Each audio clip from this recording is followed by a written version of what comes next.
आप सोच सकते हैं कि कोई रोटी और बोटी भूनने वाले तंदूर में अपनी बीवी की बॉडी को भून दे, या फिर शराब के एक पैक के चक्कर में बला की खूबसूरत मॉडल की जान ले ले।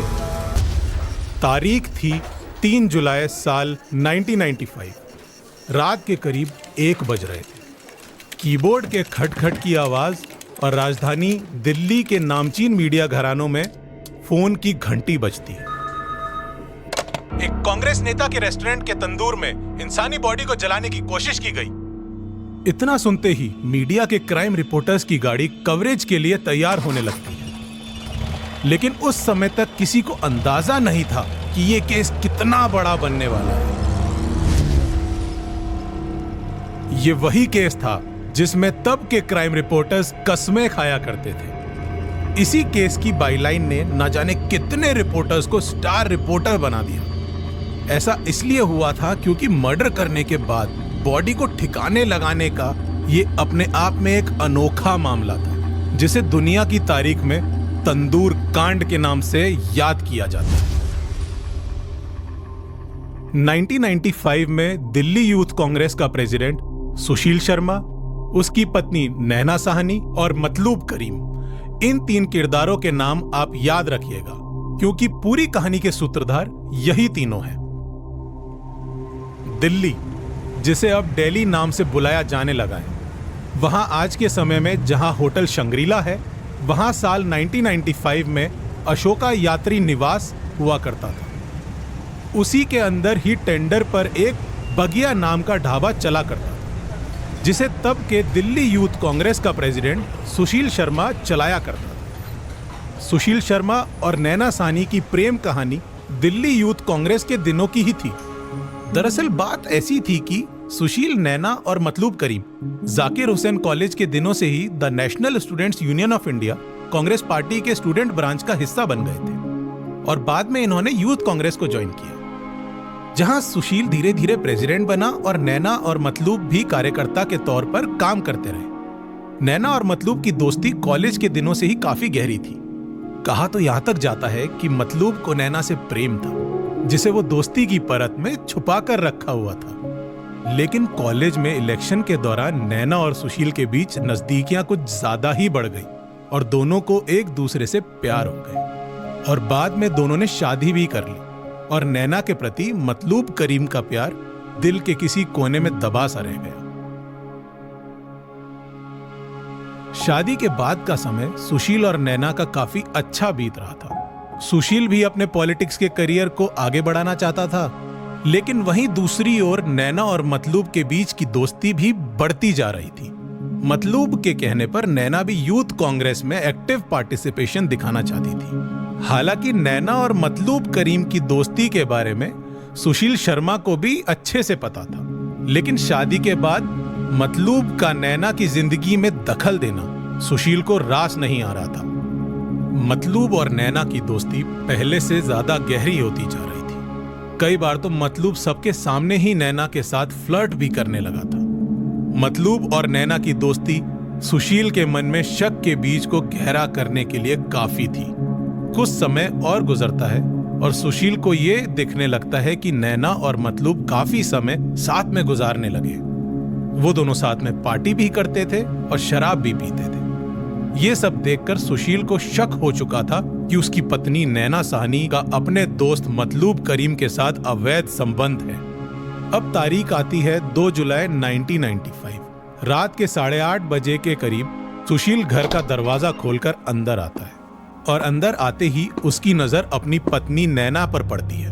तब नैना किसी से फोन पर हंस हंस कर बातें कर रही थी, लेकिन सुशील की आहट सुनते ही नैना ने फोन काट दिया।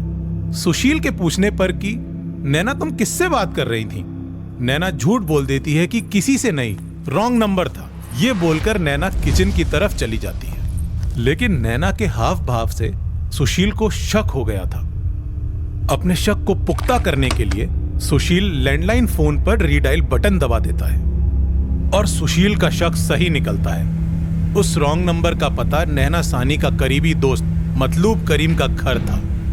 अब सुशील के दिमाग में यह बात बैठ गई थी कि उसकी पत्नी का अफेयर मतलूब करीम से चल रहा है और उसकी गैरहाजिरी में नैना और मतलूब फोन में घंटों बात करते हैं। इसके बाद सुशील सीधा नैना के पास जाता है और उस पर इल्जाम लगाता है कि तुम मुझसे झूठ बोलती हो, तुम और मतलूब केवल दोस्त नहीं बल्कि तुम दोनों के अवैध संबंध हैं। इसके बाद दोनों की बहस बढ़ती जाती है और नैना भी अपने बचाव में कई बातें सुशील को कहती है। सुशील शर्मा का गुस्सा बढ़ता है और वो अपनी लाइसेंस वाली पिस्तौल सीधा नैना सानी के ऊपर तान देता है। और फिर 2 जुलाई 1995 की रात करीब 9 बजे सरकारी क्वार्टर 8/2A से 3 गोली चलने की आवाज आती है। ये गोली सुशील ने अपनी पत्नी नैना के ऊपर चलाई थी। पहली गोली कमरे की छत पर लगी, दूसरी नैना की गर्दन पर और तीसरी नैना सानी के सर पर लगी, जिससे मौकाए वारदात पर ही उसकी मौत हो जाती है। जिस खूबसूरत प्रेम कहानी की शुरुआत कॉलेज के दिनों में हुई थी, उसका अंत 3 गोलियों से हो चुका था। हालांकि नैना की मौत के कुछ समय बाद जब सुशील को एहसास होता है कि उसने गुस्से में अपनी ही पत्नी का मर्डर कर दिया, तो उसे पछतावा होता है, लेकिन अब वो कुछ कर नहीं सकता था।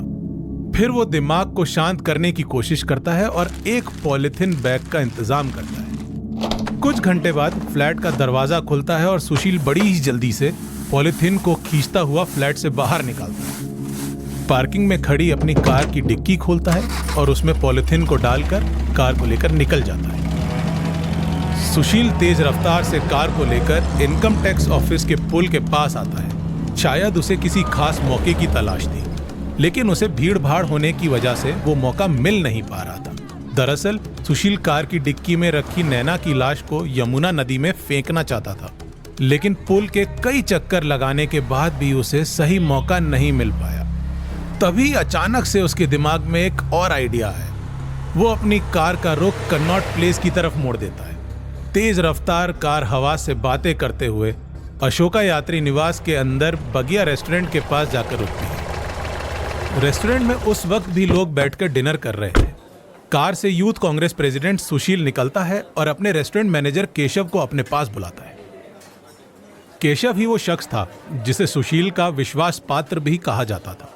सुशील केशव से कहता है कि तुरंत इस रेस्टोरेंट को आज के लिए बंद कर दो, सभी से कह दो खाना खत्म हो गया है।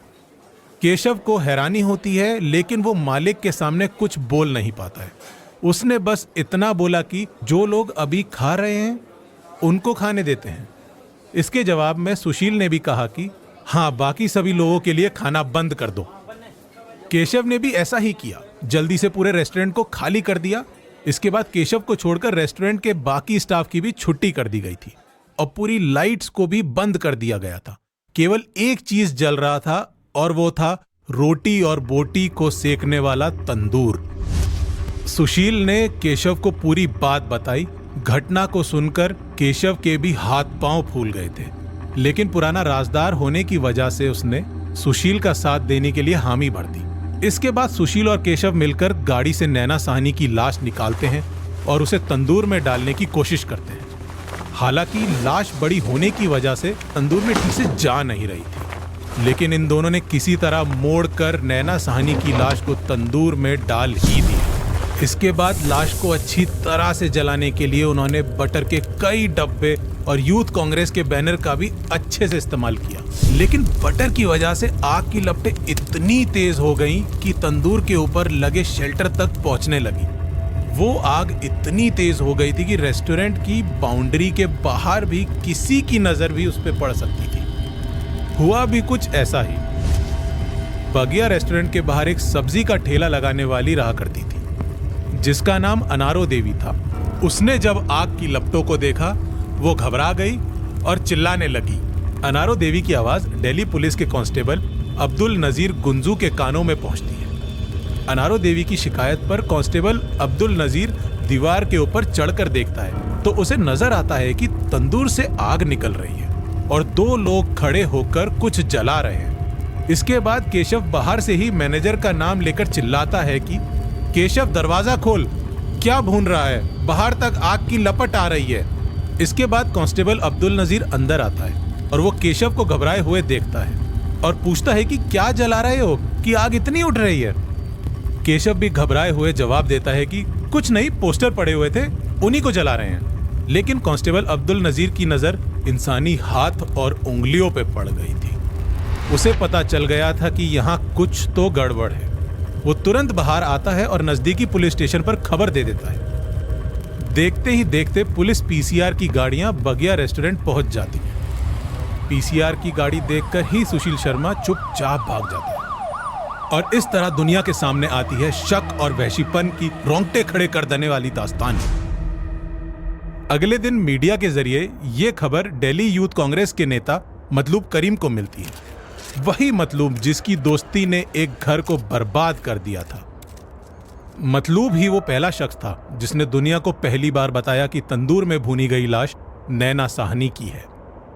वही नैना साहनी जो यूथ कांग्रेस के प्रेसिडेंट सुशील शर्मा की पत्नी थी। इसकी पहचान उसने उंगली में पहनी अंगूठी से की थी। उसका दावा था कि ये अंगूठी उसी ने नैना को उसके बर्थडे की रात पहनाई थी। इसी के साथ मतलूब ने पुलिस के सामने शक जताया कि नैना की हत्या किसी और ने नहीं बल्कि उसके पति सुशील शर्मा ने ही की है। हालांकि पुलिस लॉकअप में थोड़ी सी खातिरदारी के बाद केशव ने भी पुलिस को सब कुछ बता दिया था। अब पुलिस के सामने सवाल था कि आखिर सुशील शर्मा कहाँ गया। फिर पुलिस को उनके खबरियों से पता चला कि सुशील शर्मा भागकर बेंगलोर पहुंच गया है। वहां उसने अपने लुक को भी पूरी तरह से बदल दिया था। साथ ही साथ बेंगलोर की एक कोर्ट में एंटीसिपेटरी बेल के लिए एप्लीकेशन देने वाला था कि मुझे किसी झूठे केस में फंसाया जा सकता है। हालांकि इसकी जानकारी भी दिल्ली पुलिस को हो चुकी थी और 10 जुलाई को बेंगलोर पहुंचकर दिल्ली पुलिस ने सुशील शर्मा को गिरफ्तार कर लिया। और दिल्ली लाने के बाद सुशील शर्मा ने कबूल किया कि उसे अपनी पत्नी के ऊपर शक था कि उसका अफेयर मतलूब करीम से चल रहा है और वो उससे बातें करती है। इसी गुस्से में उससे गोली चल गई। क्राइम की दुनिया को कवर करने वाले बताते हैं कि देश ही क्या, दुनिया में भी मर्डर के बाद लाश को ठिकाने लगाने की ऐसी मिसाल कम ही देखने को मिलती है। इसलिए 7 नवंबर 2003 को लोअर कोर्ट ने इस केस को रेयरेस्ट ऑफ द रेयर के दायरे में रखते हुए सजाए मौत का ऐलान किया। हालांकि 10 साल बाद देश की सर्वोच्च अदालत ने फांसी की सजा को बदलकर उम्र कैद में तब्दील कर दिया। फिर 2015 में सुशील शर्मा पैरोल के लिए अपील करता है और उसकी तरफ से दलील ये दी गई थी कि उसने उम्र कैद से ज्यादा की सजा जेल में काट ली है। इसके बाद बिना किसी शर्त के उसे पैरोल पर रिहा कर दिया जाता है। साल 1995 में वो अरेस्ट हुआ था और 2015 में पैरोल के माध्यम से उसे रिहाई मिल जाती है। आज भी सुशील शर्मा नए नाम, नई पहचान के साथ कहीं इसी देश के कोने में अपनी बची हुई जिंदगी गुजार रहा है। लेकिन आज भी अगर किसी को भनक लग जाए कि उसके बगल में बैठा या चल रहा इंसान तंदूर कांड वाला सुशील शर्मा है, तो उसकी रूह कांप जाएगी। तंदूर कांड जिसने दुनिया को डरने में मजबूर कर दिया था। एक ऐसा कांड जिसने इश्क और शक के बीच की महीन रेखा को समझाने का काम किया था कि कैसे एक छोटा सा शक कई जिंदगियों को पूरी तरह से खत्म कर सकता है। जुर्म और उसकी हकीकत को जानने के लिए सुनते रहिए अपराध को। सावधान और सतर्क रखने के लिए हम लेकर आए हैं नई ऑडियो सीरीज अपराध, द इंडियन क्राइम पॉडकास्ट। इस ऑडियो सीरीज में हम क्राइम और उसकी ट्रेजेडीज के बारे में बारीकी से चर्चा करेंगे। साथ ही आपको रोज नई रियल मर्डर मिस्ट्री से रूबरू करवाएंगे। ऐसी कहानियां जिनके बारे में आपको पता होना जरूरी है, क्योंकि हम साथ मिलकर इस देश से क्राइम और क्रिमिनल्स को कम कर सकते हैं। Together we can make a difference.